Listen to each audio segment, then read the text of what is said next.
And that's when things really started to change for me. So the big question is, what are top agents doing to absolutely crush it in real estate, grow their teams and add more transactions year over year while so many struggle? To get the answers, we interview the top real estate agents to learn their secrets to success. My name is Andrew Dunn. And my name is Peter Michael. Welcome to Elite Agent Secrets. Hey everyone, and welcome to this episode of the Elite Agent Secrets show. Today we got Amy Hotfinger with us. She's been in business for 15 years and over the last 5 or 6 years leveled up her business selling half of the homes, but doubling, tripling her income, which is pretty insane. Last year, 2021, sold over 60 homes. Her team sold over 200. And today we're going to be diving into the vision, the mission, systems, processes, marketing, all that good stuff. Amy's going to be breaking it down for you. So if you're not selling 200 homes a year, listen the fuck up. Amy, thank you for jumping on the show with us today, sharing some of your time with us. How are you doing? Guys, great. I'm great. It's beautiful, beautiful spring weather here. So I'm excited. All of us Wisconsin agents get excited this time of year. See, you're saying beautiful spring weather. I'm saying it's been spring down here in Southeast Florida. It's only 85, 90 degrees, 75 in the morning, which I think is the perfect weather. Yes, I would take it. It's better than 50 below and schools being shut. But people still want to see homes. Well, what I love is Wisconsin. It's like spring has sprung. There's only 6 inches of snow. It's beautiful place. Mm-hmm. It's like the blizzard's coming through, but yep, the showings are still on. Oh, for sure. For sure. Listen, it doesn't stop. Real estate doesn't stop. We know this. Look at the market. It does not stop. So then the real question is, do you have a lifted truck that allows you to get to any property at any given time because of it? I do have 4-wheel drive, so I pretty much can handle anything. It's kind of a necessity in this area, for sure. I can only imagine. So the way we like to start our shows, Amy, is I want you to take us back 15 years and 1 day ago to why you got into this crazy world of real estate, and then take us on a bit of a journey over the last 15 years, first couple of years, how you got your deals, and then, the last couple of years, how it's been in the whole pandemic and what you're doing there. Absolutely. So I got in the business. It was kind of a fluke. I was working really crazy hours in hospital administration, and I wanted something different. I was in my early 20s selling my first home, and we had an awful experience with our agent. It was absolutely awful. Surprise. Yeah. I mean, and honestly, I'm going to be honest. I thought what a lot of people think when I meet with them about getting in the business. I thought, this doesn't seem that hard. I could do better. And I saw what I thought was her commission check. Now we know she doesn't put that all in her bank account. But I'm like, why don't I try this? I had a really good friend in the business. She introduced me to who is my husband now. I basically begged for an assistant job. I'm like, mentor me. And that's how I got in the business. Unfortunately, 2007, 2008 was not the best time to get in the business. I didn't sell. I think I sold my first home right at that 1 year mark. And then I ended up spending a couple years doing a ton of foreclosure and short sale business. I'm grateful for all of that time now because I feel like I can adapt in any market. Coming in that market, trying to build your business. In my early 20s, a lot of my friends were getting married and they were all buying homes. And I thought, I'm going to have all these clients, right? But not everyone wants to work with a brand new real estate agent just because they're your friends or your family. So those first few years were really tough. Didn't really make any money. Started plugging along. In 2017, I had made my first 6 figures. And I was excited. This was going great. I had a new client that had given me 9 or 10 properties to sell. I should have known. He had gone through a few real estate agents before me. We all know those. Telltale sign. Yes. I was making more money than I ever had, but extremely burnt out. working 24/7. But I thought, like so many agents do, that is just what you have to do if you want to make good money in this business, is be available 24/7. I didn't know any better. I wasn't working on my business. I was working in it, spending a lot of time doing low income producing tasks. I still remember I had a breakdown in Disney World with my husband and kids because I just could not get away. And my phone was ringing 24/7. I was crying. I didn't want to go back home. And I thought, why are you doing something that you don't want to go home to? I mean, vacation is always fun, but I did not want to go home to this career. And my husband encouraged me to stay in it, just give it some time, maybe get a coach. I got home and I bought a ticket to the Tony Robbins Unleash the Power Within in the New York area. And that literally is one of the greatest events that I've been to. Did you walk on coals? I did. I literally walked over those coals into my new life. Is really what it felt like. I took my husband. He had a great time, didn't have quite the transformation experience that I did, but it was exactly what I needed. Got home from that. I hired a business coach, Brian Moses, right away. And then we hired life coaching. My husband was in the business also. By this time, he wasn't selling anymore. He was a full-time investor.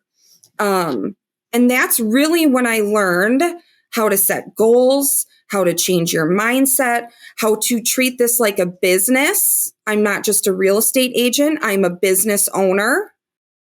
And I learned my worth. I learned that our doctors set their hours, right? Attorneys set their hours. We are helping somebody with the biggest purchase or sale of their life. That does not mean we have to take abuse. We have to be available 24/7. And that's when things really started to change for me. Let's see, that's so key that you're saying, because I think we all struggle with this, myself included, a lot of listeners. It's like, where do we draw the line? Like, yes, we have personal lives. Yes, we make a lot of money, but I hate when other people count our pockets at the same time. It's like, yeah, you're about to make $10,000 commission, but they're not taking into account that, like, if we don't close that deal, we don't make dick, right? And then we still, on that commission, have to pay taxes. We have to pay expenses. We probably have a team. We have to pay the broker. So we don't actually see that 10K at the end of the day. And depending on how your business is structured, it could be more, could be less that you see, right? Exactly. But one of the things that I want to make sure that we don't breeze over, because you've identified what that looks like, is the low income producing activities. For anybody who may or may not be struggling with this, or has not identified it yet, can you share with us and the listeners a little bit what those low income activities were that you've identified that have kept you down instead of that allowed you to go to where you are today? Right, exactly. I think the biggest one is working within the transaction, right? Doing all the paperwork. I usually tell agents when they're asking me, when they're starting to do a fair amount of business and they don't know where to scale first, hire a transaction coordinator or an assistant. That music to my ears. That's literally, I got licensed and the first thing I did was find a TC. So I didn't have to do the paperwork because I knew that was going to be one of those things that, first of all, I'm not really good at it, right? Like, let me just go and close deals. Let somebody else worry about the paperwork, but the paperwork it needs to be there or the deal doesn't go through, right? Exactly. So the datelines, the due dates, and all this other stuff, I just need to know what they are. I need somebody else to do it. So, okay, so TC work, we've identified for a small fee of $300 to $500 probably per transaction that it takes. It's just cost of doing business. Exactly. What about other stuff? So TC out of the way. What's another low income producing activity that you caught yourself doing? Well, a lot of different things, even just checking my email constantly, dealing with junk mail or answering questions that are not going to make me any money. The second thing I tell agents is learn how to block schedule. It is okay to turn your phone off for an hour and not look at your email for a couple hours. Decide what you want to work on and then focus on that. I think, I don't know the exact number of seconds, but when you get distracted from something, I think they said it, I don't know. It takes a good amount of time to get that focus back. And maybe it's a matter of a minute or two, but when you add that up in a day, that's a lot of time. Yeah. Running around and meeting photographers at properties or putting lock boxes on. That is all stuff that can be delegated. Even entering properties in MLS, prepping the paperwork. Obviously, you have to prep for an appointment. You want to look at comps and all that. But the paperwork, that can be done by an assistant or someone else. You know what I'm finding? I'm finding, because we deal a lot with like internet leads. Mm-hmm. And as you scale up, as you have more leads coming in, everybody always wants something.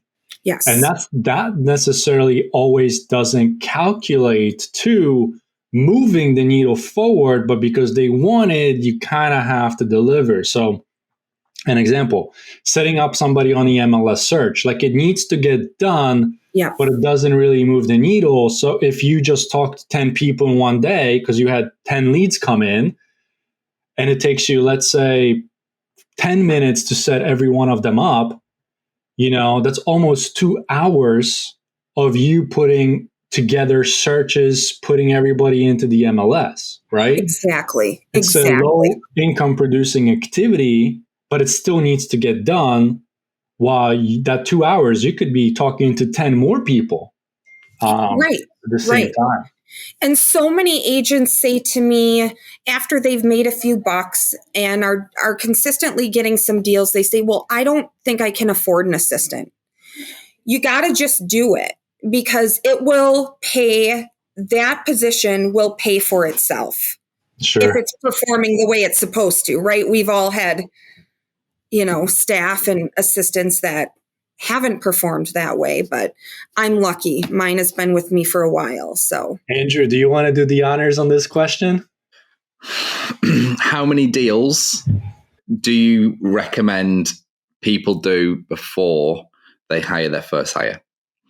There is this magic number that assistant. Is there a magic number where you're like, so it's kind of a loaded question because after all our time in interviewing hundreds of people, there is a number that always comes up. So I'm curious to see if you hit the nail on the head.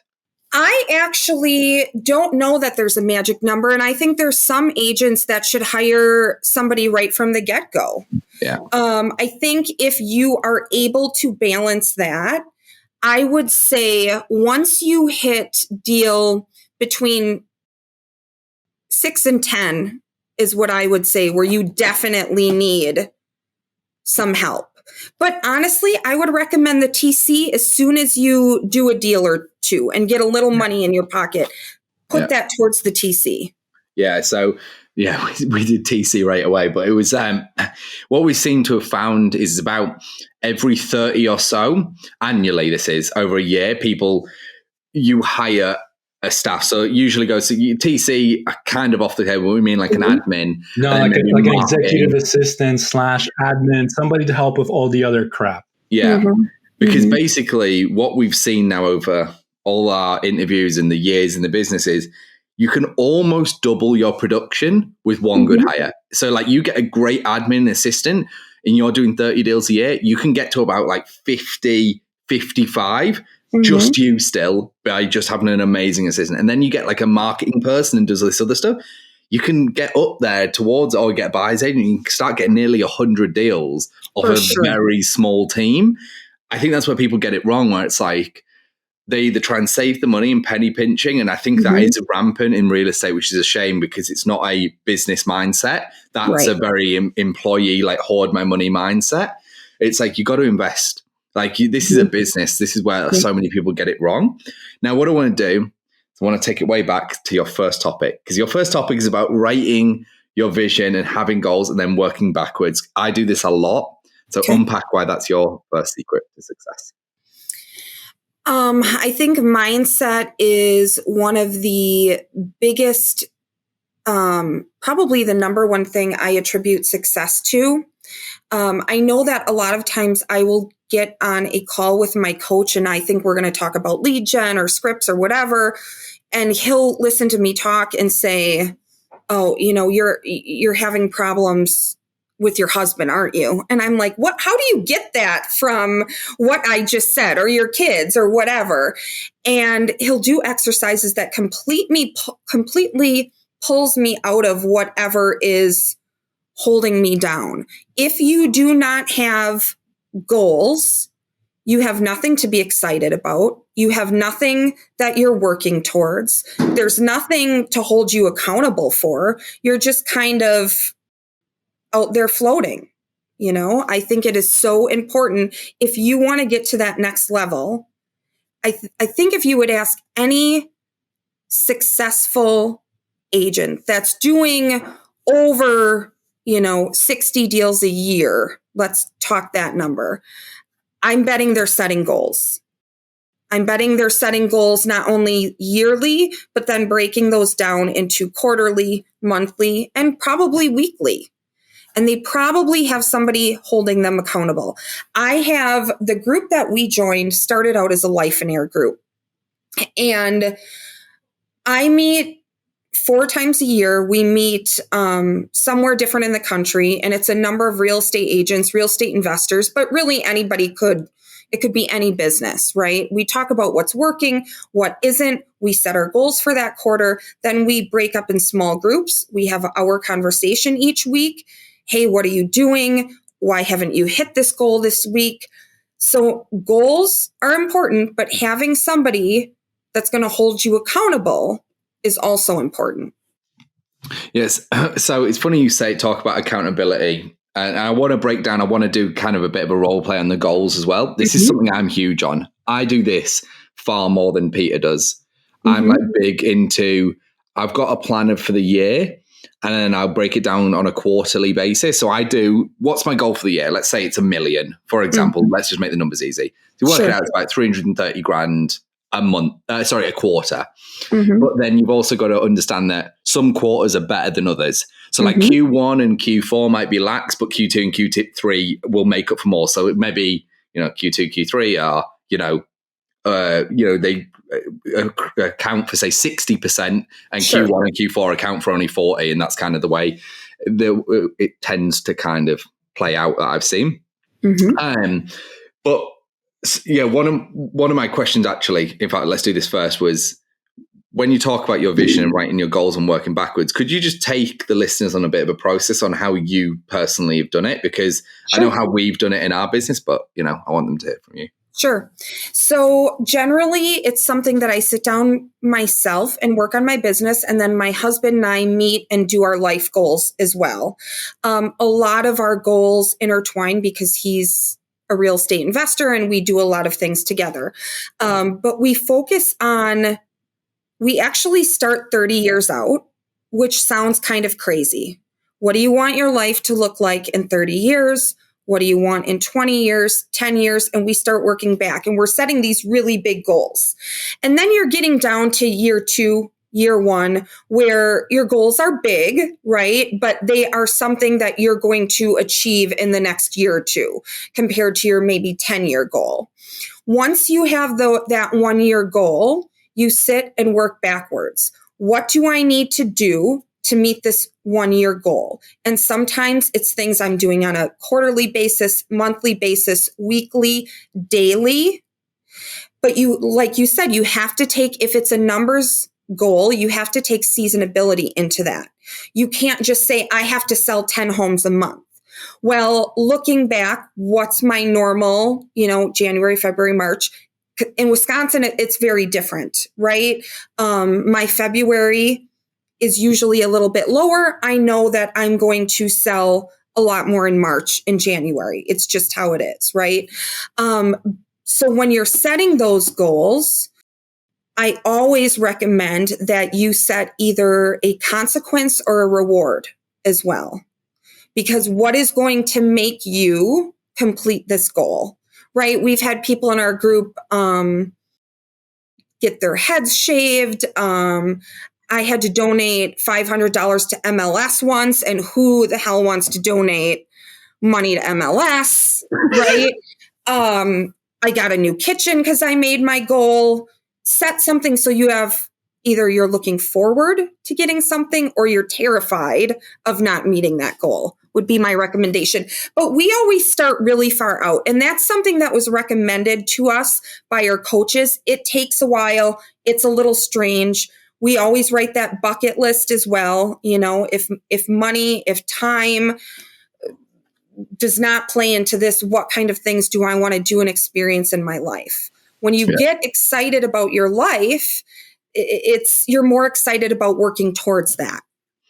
Funny, you're the second person this in my whole life, my entire life, that I've ever heard say about the punishment. So one of the ones, this is another guy, it's the only person I've ever heard say this, and I thought it was hilarious. Huge sports fanatic, like die hard. Like, I'm going to butcher this analogy massively, but I don't know who do they say the Patriots. Say he hates the Patriots, you know, because they win everything, right? His punishment, and it was a bit of a different scale, but he was like, I'm going to donate something like $5,000 to them. And this is like, I fucking hate these guys. But Red Sox and Yankees is probably a better analogy. Let's say he's a Red Sox fan. And he was like, I'll donate $5,000 to the Yankees if I don't hit this. Only person I've ever heard say something like this. And I was like, that's such one. I was like, it's weird. Like, the next part was like, people get all in their feelings about sports teams. Yeah, well, no, this is the thing. It's like a huge like cult thing, right? It's like, this is like a diehard. And then when you break it down, you're like, humans are more driven by pain than they are pleasure, right? And what you're actually doing by doing that is leveraging the pain side of that emotion rather than the pleasure side. Because like getting a kitchen's great, and then once you got it and you enjoy it for a bit, it's kind of whatever. But you never forget sending $5,000 to the Yankees because you fucking hate those motherfuckers. And you're like, I am gonna die rather than giving these guys $5,000. You know, if it's at that level. And I really wish I could remember what team he supported, but he did it for sports. That's what he did. And he was like, no way I'm giving these guys my money. He hit his goal. Yeah, he did it. Exactly. That's a great one. I had a friend of mine, she wrote a letter to her kids about her not meeting her goals. And it was just this awful letter that she would never want her kids to read. You know, I didn't care enough about you to meet these goals, to provide this for you. And our coach kept it. And if she did not meet that goal, he was going to give that letter to her kids. And you bet, I mean, it was super emotional for her to write this letter, but it really brought something out in her. And she was able to meet this goal that she couldn't meet for years. She talked about this goal. That's amazing. See, I'm putting myself in those shoes and I'm like, fuck. There's no way. Like, because I know exactly what I would put in that letter. Yep. See? I'm just getting chills. But I bet you would meet that goal. Yeah. I might have to make him write this fucking letter. That's a good idea. I think I might get him to. I didn't write a letter like that, but it was September, I think, of last year. It was literally next to my desk. I wrote a letter of what I wanted to achieve in a year. I've already forgotten what I wrote in it. Right. So it'll be interesting. And I've written open whatever the date was, say September 17th. And I've written over the envelope. So obviously no one else is going to open it, but it's kind of, I'll know. And that's because it's funny because I do know one of the things in there, which is now I won't ever hit because it's kind of past, as in like it's gone, the opportunity left.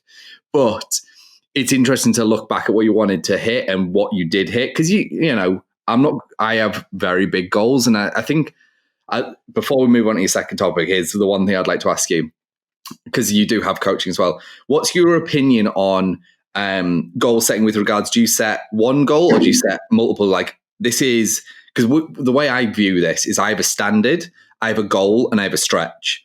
So like a standard, people don't break standards. Like if you're like, I'm making 70 grand this year, it's not a question, are you making 70? You've already made 70 because you'll fucking die trying to make 70. My goal is 100, right? But my stretch is say 150. Now everyone's different. Like I and I'm not sure if this has hurt me, but I've basically always pushed goals further away than I thought they could be, because I've always had the mentality of like, shoot for the stars, and if you hit the moon, you've done all right. Do you know what I mean? Like, yes, such an audacious goal. I think Elon Musk said, try and achieve your 10-year goal in 1 year. You'll probably miss it, but you'll be a hell of a lot further than if you just accepted it was going to take you 10 years. And so I am more like that. But then I'm not sure if it knocks my confidence, so to speak, with regards, because you always miss. You know what I mean? So I'd love to know what you think about that. I've done it both ways. Most recently, I found for me, what helps is I do have those stretch goals, but really, I believe even those stretch goals, anything you want in life, you can achieve, right? You just have to figure out the path to do it. So any goal that I write, I sit down and figure out what it's going to take to get that goal done. And then I decide after that, okay, is this something I am really focusing on getting done this year, or is this going to be stretched over the next 2 years? So I have a really good idea, and then I can make sure I'm hitting those mile markers on the way. Got it. Yeah. So so I'll just give the audience an example just quickly before we kind of jump into your next one, because I know Peter will be itching at the bit to get into this one.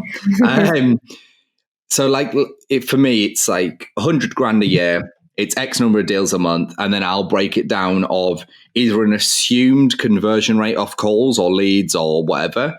And that's and I'll break it down to daily activities. I don't time block. I just say I've got these things I've got to do in a day, and I just make sure I hit them in a day. And that's kind of how I do it.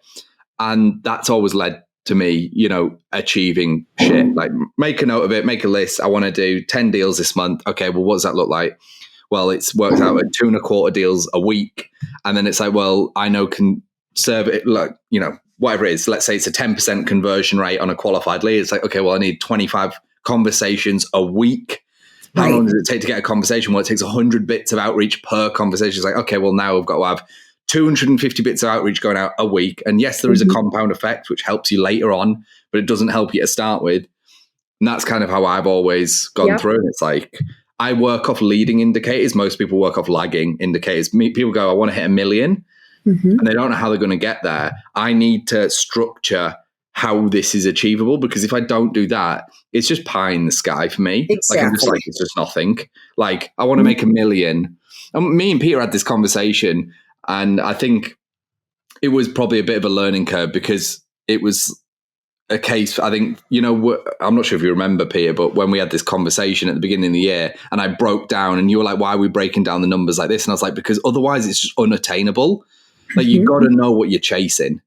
You've got to know exactly how it breaks down. And I know everyone's different. Like, you set goals differently. Everyone sets it differently. It's just, when I did it with him, it was because, like, we are in business together, and this is how I process our goals. And I've got to go through this to get to that. And right now we're behind, right? But it's like, I know that you can get ahead pretty fast. Like, the reason people talk about hockey stick growth is because it's a real fucking thing. It is. Like, a long time you get nothing, and then all of a sudden you're like, all these deals, like, I've done, like, I don't know, 20 deals this week, and you're like, how does that happen? It's like, well, average it out over the last 6 months you've had none, and you're like, actually, I've averaged out where I wanted to be at the end of the year. Oh, and by the way, you might not have known this, but we've already helped over 100 agents cross over $100,000 per year and up in GCI with our predictable and scalable systems. So if you're interested in learning more about our courses and coaching to help you scale your business to 6 figures and beyond, then head over to go.eliteagentsecrets.com.